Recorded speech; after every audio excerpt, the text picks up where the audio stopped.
Hi ಸ್ನೇಹಿತರೆ, ಎಲ್ಲರಿಗೂ ನಮಸ್ಕಾರ. RCB ತಂಡಕ್ಕೆ ಗುಡ್ ನ್ಯೂಸ್. ಹೌದು ಸ್ನೇಹಿತರೆ, ಅದೇನು ಎಲ್ಲವನ್ನು ಈ ವಿಡಿಯೋದಲ್ಲಿ ನಿಮಗೆ ತಿಳಿಸ್ಕೊಡ್ತಾ ಹೋಗ್ತೀನಿ.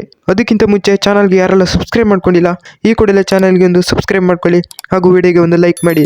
ಎಬಿಡಿಯಿಂದ ಗುಡ್ ನ್ಯೂಸ್ RCBಗೆ. ಎಬಿಡಿ ಅವರು ಆಸ್ ಎ ಕೋಚ್ ಆಗಿ RCB ತಂಡಕ್ಕೆ ಲೀಡ್ ಮಾಡ್ತಾರೆ. ಹೌದು ಸ್ನೇಹಿತರೆ, ಇದಾಗಲೇ ಕೂಡ ಎಬಿಡಿಯಿಂದ ಕನ್ಫರ್ಮೇಶನ್ ಬಂದಿದೆ. ಎಬಿಡಿ ಇಂಟರ್ವ್ಯೂನಲ್ಲಿ ಹೇಳಿದ್ದಾರೆ, ನಾನು RCB ತಂಡಕ್ಕೆ ಕಂಬ್ಯಾಕ್ ಮಾಡ್ತೀನಿ ಆಸ್ ಎ ಕೋಚ್ ಆಗಿ ಅಂತ.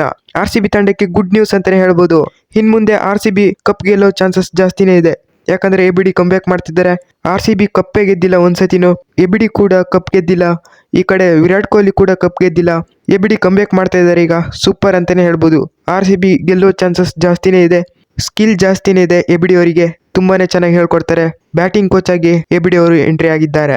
ಇದರ ಬಗ್ಗೆ ನಿಮ್ಗೆ ಅನಿಸುತ್ತೆ ಕಾಮೆಂಟ್ ನಲ್ಲಿ ತಿಳಿಸಿ ಹಾಗೂ ವಿಡಿಯೋಗೆ ಒಂದು ಲೈಕ್ ಮಾಡಿ ಹಾಗೂ ಚಾನಲ್ಗೆ ಒಂದು ಸಬ್ಸ್ಕ್ರೈಬ್ ಮಾಡ್ಕೊಳ್ಳಿ ಮಗ.